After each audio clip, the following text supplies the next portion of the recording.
Assalamualaikum warahmatullahi wabarakatuh.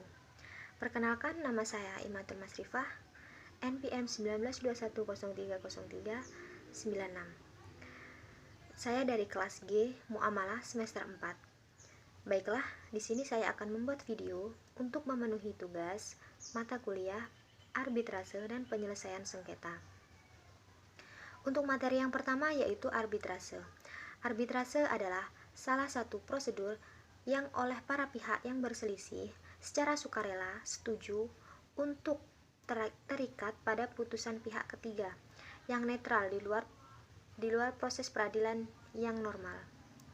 Pengertian lain dari arbitrase adalah cara penyelesaian hakim partikular yang tidak terkait dengan berbagai formalitas, cepat, dan memberikan keputusan, karena dalam instansi terakhir serta mengikat yang mudah untuk melaksanakan ikatan akan ditaati oleh para pihak. Logikanya dan kesederhanaan dari arbitrase mendapat pujian bahwa proses tersebut ditujukan untuk manusia sejak abad permulaan. Sementara itu, menurut Undang-Undang Nomor 30 Tahun 1999 tentang arbitrase dan alternatif penyelesaian sengketa umum Pasal 1 Angka 1, arbitrase adalah cara penyelesaian sengketa perdata di luar peradilan umum yang didasarkan pada perjanjian arbitrase yang dibuat secara tertulis oleh para pihak yang bersengketa. Baiklah, untuk materi yang kedua yaitu Badan Arbitrase Syariah Nasional atau disebut Basyarnas.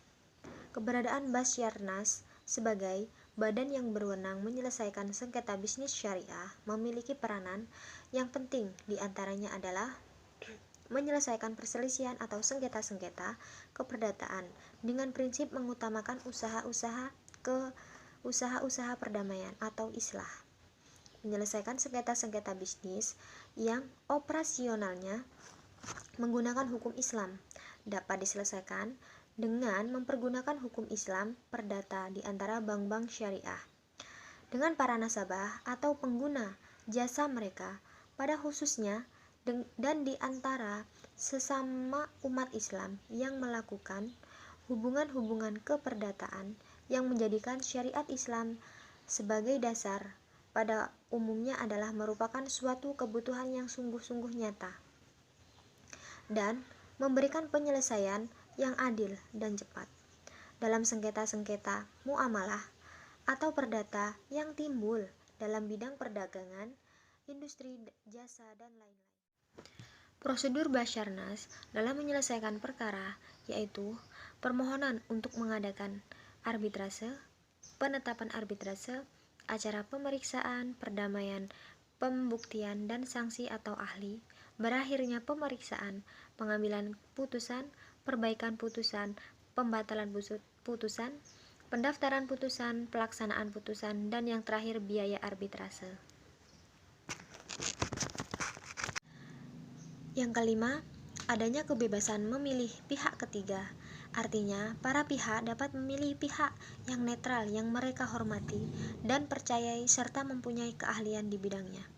Yang keenam, lebih mudah mengadakan perbaikan-perbaikan. Artinya, apabila menggunakan jalur ADR, akan lebih mudah mengadakan perbaikan terhadap kesepakatan yang telah dicapai, seperti menegosiasi kembali kembali suatu kontrak, baik mengenai substansi maupun pertimbangan yang menjadi landasan, termasuk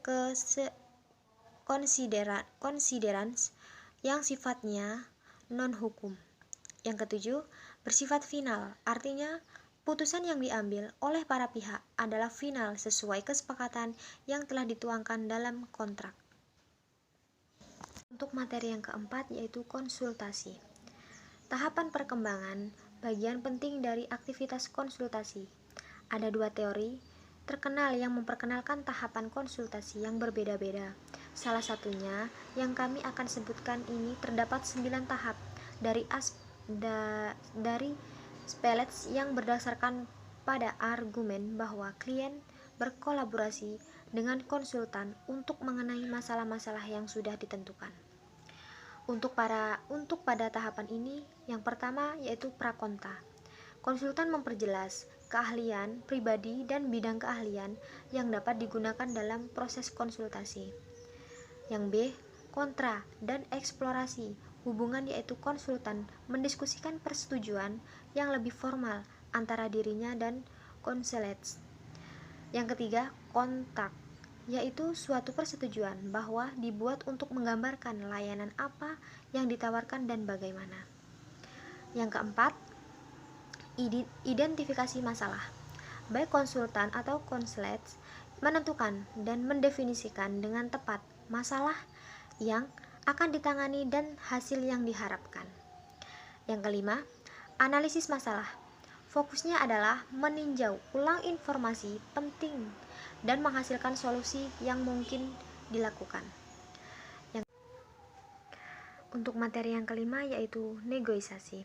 Negosiasi yaitu cara untuk menyelesaikan masalah melalui diskusi atau musyawarah secara langsung antara pihak-pihak yang bersengketa yang hasilnya diterima oleh para pihak tersebut.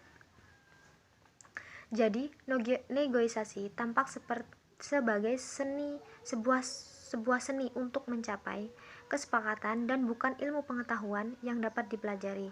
Dalam praktek ini, negosiasi dilakukan karena dua alasan. Yang pertama, untuk mencari suatu yang baru yang tidak dapat dilakukannya sendiri, misalnya dalam transaksi jual beli, pihak penjual dan pembeli yang saling memerlukan untuk menentukan harga.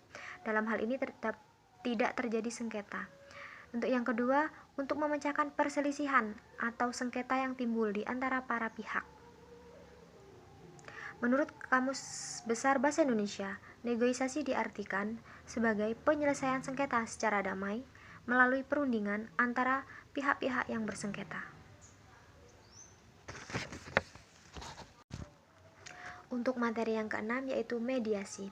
Mediasi adalah cara penyelesaian sengketa melalui perundingan untuk memperoleh kesepakatan para pihak dengan dibantu oleh mediator. Mediasi berasal dari bahasa Inggris yang berarti menyelesaikan sengketa dan menengahi. Mediasi merupakan proses negosiasi pemecahan masalah di mana pihak luar yang tidak memihak atau imparsial bekerja sama dengan pihak yang bersengketa untuk mencari kesepakatan bersama. Mediator tidak berwenang untuk memutuskan sengketa, tetapi hanya membantu para pihak untuk menyelesaikan persoalan-persoalan yang dikuasainya kepadanya.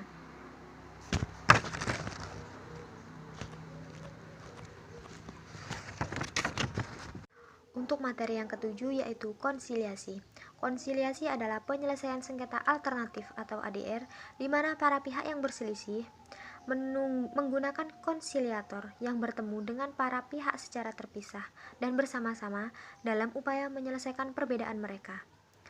Konsiliator membantu clear untuk menganalisis dan memahami apa yang ada atau yang telah terjadi saat ini. Tujuan dari pertemuan konsiliasi yaitu untuk membawa para pihak yang terlibat bersama-sama untuk menemukan jalan keluar dari memecahkan masalah dan atau sengketa. Untuk materi yang ke-8 yaitu pendapat hukum atau pendapat mengikat. Pendapat mengikat atau binding opinions diperkenalkan pertama kali dalam Undang-Undang Nomor 30 Tahun 1999 tentang arbitrase dan penyelesaian sengketa atau Undang-Undang Nomor 30 Tahun 99. Pendapat mengikat adalah suatu produk yang diterbitkan oleh lembaga arbitrase yang memberikan interpretasi terhadap perjanjian yang dibuat oleh para pihak, serta penambahan atau perubahan pada ketentuan yang berhubungan dengan timbulnya keadaan-keadaan baru, dan lain-lain.